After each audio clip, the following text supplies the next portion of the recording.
ইসলামী আন্দোলনের ৬ জন কিংবদন্তি সিফা সালাতকে তারা ফাঁসির কাছে ঝুলিয়ে মেরেছে।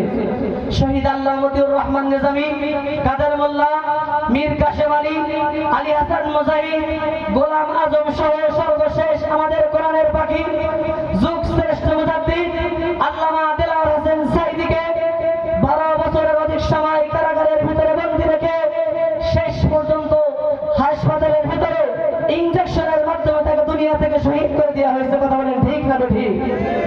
কিন্তু একটি কথা, স্পষ্ট কথা, 52 বছর পরে যদি বাবার খুনির বিচার হতে পারে, আজ হোক কাল হোক, আল্লামা দেলাওয়ার হোসেন সাঈদীর খুনির বিচার এই জমিনে একদিন হবেই হবে। কথা বলেন ঠিক না ঠিক? সম্মানিত হাজরিন, আল্লাহ রাব্বুল আলামিন যেন আমাদের সকলকে আল্লামা দেলাওয়ার হোসেন সাঈদীর খুনির বিচার স্বচক্ষে দেখে যাওয়ার তৌফিক দান করেন। সকলে বলি আমিন। ওয়া মা তাওফিক ইল্লা বিল্লাহ। আসসালামু আলাইকুম ওয়া রাহমাতুল্লাহি ওয়া বারাকাতুহু।